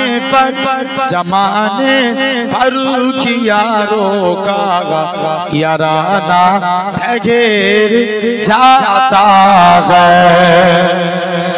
जगा न जुरे मुहम्मद का निशाना ठहर जाता है जहाँ हो को बचाना है जहाँ बातिल मिटाना है আমরা হককে জিন্দা করব তো নাকি আওয়াজ দিয়ে বলো না হককে জিন্দার পক্ষে প্রয়োজন পড়ে যদি জীবন দিতে হয় রাজি আছি তো নারে তাকবীর जहाँ हो को बचाना है जहाँ बातिल मिटाना है जहाँ हो को बचाना है जहाँ बातिल मिटाना है वहाँ मेरे मुहम्मद का वहाँ मेरे मुहम्मद का दीवाना ठहर जाता है জোরে বলো না जहाँ न जुरे मुहम्मद का निशाना ठहर जाता है अल्लाहुम्मा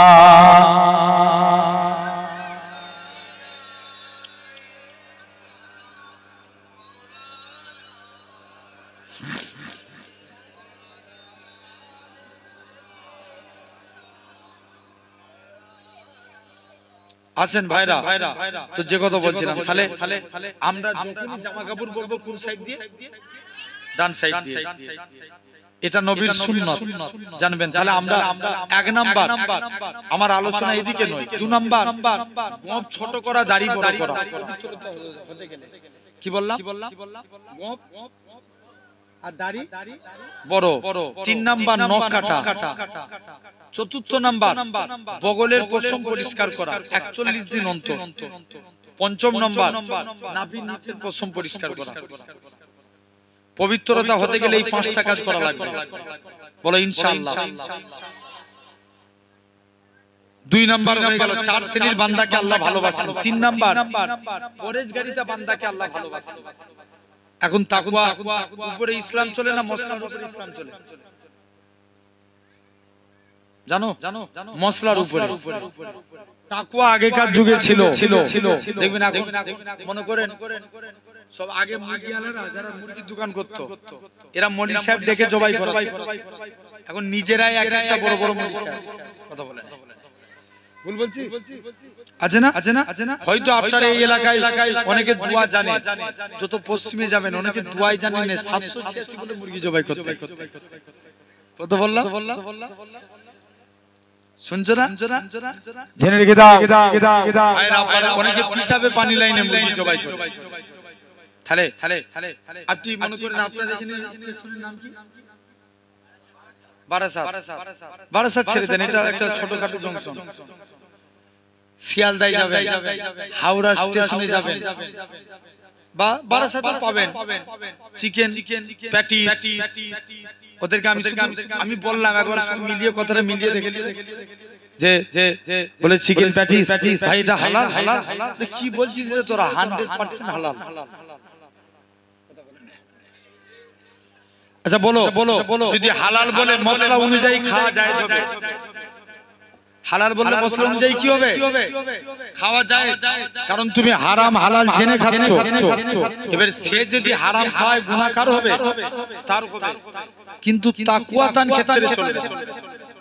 যারা তাকওয়া অবলম্বন করবে সে ভাববে এই চিকেন প্যাটিসটা খাবো ঠিক কথা, কিন্তু যে মুরগিটা জবাই করেছে সে লোক কি হালাল করেছে? ঠিক না ভুল? এই যারা এই পরেজগারিতে অবলম্বন করেছে তারাই আল্লাহর ওলি হয়ে কবরে গেছে। জোরে বলে। দাদা হুজুরের একজন খলিফা হাওড়া উলুবেড়িয়ায় শুয়ে আছেন, নাম হাফেজ জামাল উদ্দিন রাহমাতুল্লাহ আলাইহি। রাস্তা দিয়ে ইপার উপার হতে গেলেন, রোড অ্যাক্সিডেন্টে ইন্তেকাল করে গেলেন। ভারতের নিয়ম, অ্যাক্সিডেন্ট হলে কি হবে? জোর করে বলো না, পোস্টমর্টম হবে। হুজুরের লাশকে পোস্টমর্টম খানায় নিয়ে চলে গেলেন। হুজুরের ভক্ত মুরিদ মুহিব্বিনেরা হুজুরের লাশকে পোস্টমর্টম খানায় যেতে দিল না। মুসলমান ঘরের ছেলে মেয়েরা, তরুণেরা, এই খিলগাপুরে মানুষের আল্লাহ পাকের ওলি হযরত হাফেজ জামালউদ্দিন রাহমাতুল্লাহ আলাইহি পুরীর মুতাকিদিনেরা কেঁদে কেঁদে বলেছিল, এই সরকারি প্রশাসনের তোমরা আমাদের পীরের লাশটাকে পোস্টমর্টম খানায় নিয়ে যেও না, ওইনা খানায় নিয়ে যেও না। আল্লাহর ওলির লাশটাকে দাঁড়িপাল্লা ওজন করো, দাঁড়িপাল্লার একদিকে আল্লাহর ওলির লাশটাকে রেখে দাও, আর দিকে পাল্লায় আমরা মুরিদেরা টাকা দিয়ে হুজুরের লাশের থেকেও বেশি টাকা দিয়ে খানা বাড়ি করে দেব। তথাপিও হুজুরের লাশটাকে পোস্টমর্টম খানায় নিয়ে যেও না। আল্লাহর ওলির লাশটাকে পোস্টমর্টম খানায় নিয়ে চলে গেলেন। একটুখানি ছুরি দিয়ে কাটা হয়েছে, ওই কাটা অংশটা থেকে তখনও পর্যন্ত আল্লাহ আল্লাহ আল্লাহ আল্লাহ আওয়াজ খানা ভেসে উঠেছে।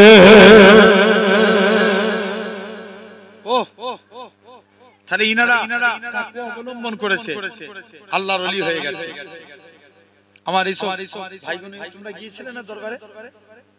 এরা গিয়েছিল, জিজ্ঞেস করে দেখেন মস্ত বড় আল্লাহর ওলি শুয়ে আছেন। কখনো সময় পেলে যাবেন তিননগর শরীফ, দাদা হুজুরের হাতে হাত দিয়া মানুষ, যিনি বলছেন আমি দাদা হুজুর কেবলার সঙ্গে কলকাতার 9 নম্বর হালদার লেনে মাঝে সাঝে দেখা করতে আসতাম। গঙ্গা নদীর উপর দিয়ে একদিন নৌকায় করে যাচ্ছে। আগেকার যুগে গঙ্গা নদীতে দেখবেন সব মুরব্বী বাপেরা বলতে পারবে, গঙ্গা নদীতে প্রচুর জোয়ার আসতো না, অনেকদিন আগেকার কথা, 100 বছর পিছিয়ে যান, বড় বড় জাহাজ চলতো, তো নৌকা জোয়ার এসে নৌকা টলমল করছে। হুজুর কেবলা বলছে আমি আল্লাহ আল্লাহ জিকিরে মশগুল হয়ে গেলাম, তো আমি নিজে কানে শুনতে পাচ্ছি ওই প্রতিটা ঢেউ থেকে আল্লাহ আল্লাহ এই আওয়াজ শুনতে পাচ্ছি। জোরে বলে।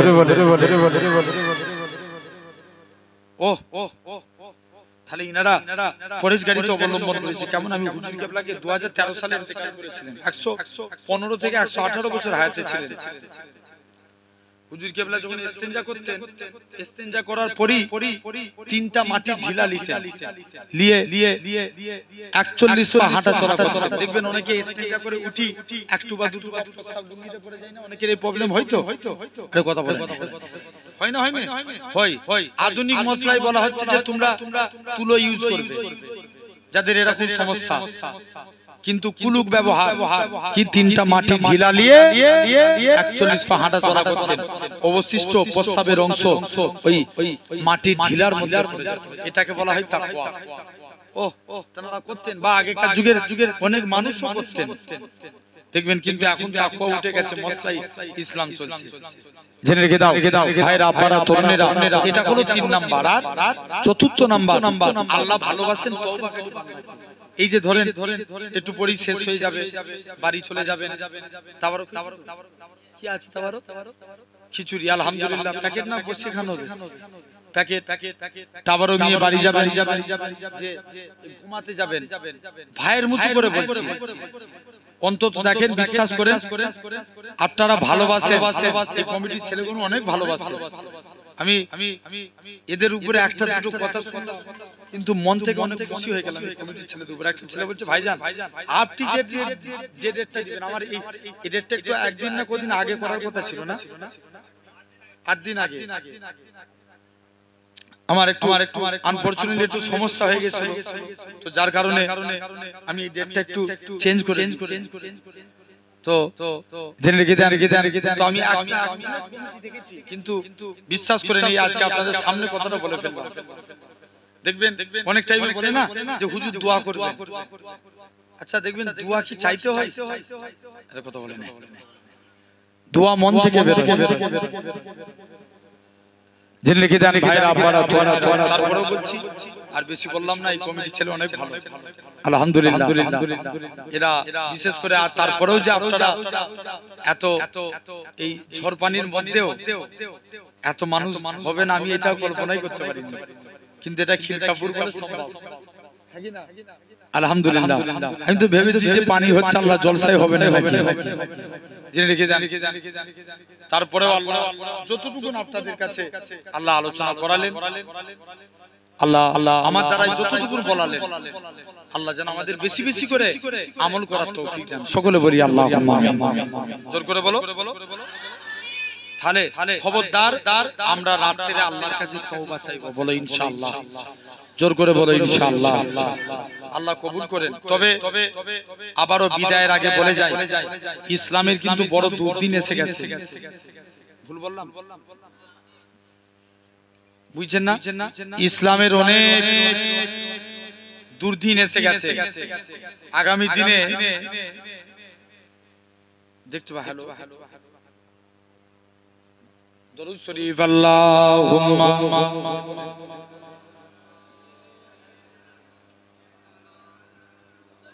আচ্ছা, আমি এই তো দোয়া করছি। ঠিক আছে, জি।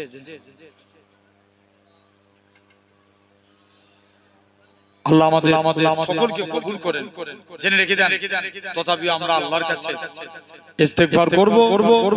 আমরা শরীয়তের যেন আল্লাহ সবাই যারা মুরব্বি বাপগুলো নামাজ পড়ে আল্লাহর কাছে দোয়া চান, আল্লাহ তুমি ইসলামকে হেফাজত করো। 5 ওয়াক্ত নামাজে ইমামদের উচিত আল্লাহর কাছে দোয়া চাওয়া। যখনই মুনাজাত করবেন নামাজের পাটিতে আল্লাহর কাছে দোয়া চাইবেন। আল্লাহ হয়তো ইমামদের সব এলাকার ইমামরা যদি দোয়া চাই ভাবে, দেখবেন ইনশাআল্লাহ আবার একদিন আমাদের দিন ফিরে যাবে। জোরে বলে। তবে ভয় কাউকে খাবেন না। খাবেন চোখে চোখ রেখে কথা বলার নাম। তুমি কেন ভয় খাবে? তুমি ভুলে গেছো যুবক, তুমি ওমরের উত্তরসূরি।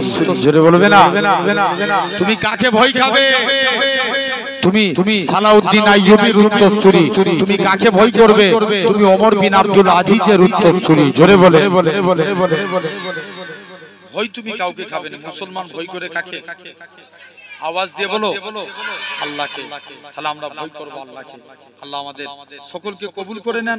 আল্লাহ আমাদের সকলকে সিরাতাল মুস্তাকিমের পথিক বানান। বলেন আল্লাহুম্মা আমিন। আল্লাহ আমাদের সকলকে কবুল করে নেন। আল্লাহ আমাদের সকলকে হক পথে ন্যায় পথে চলার তৌফিক দেন। আসেন একটু দাঁড়িয়ে নবীর শানে সালাম দেব। সকলে দাঁড়িয়ে যান। ইয়া নবী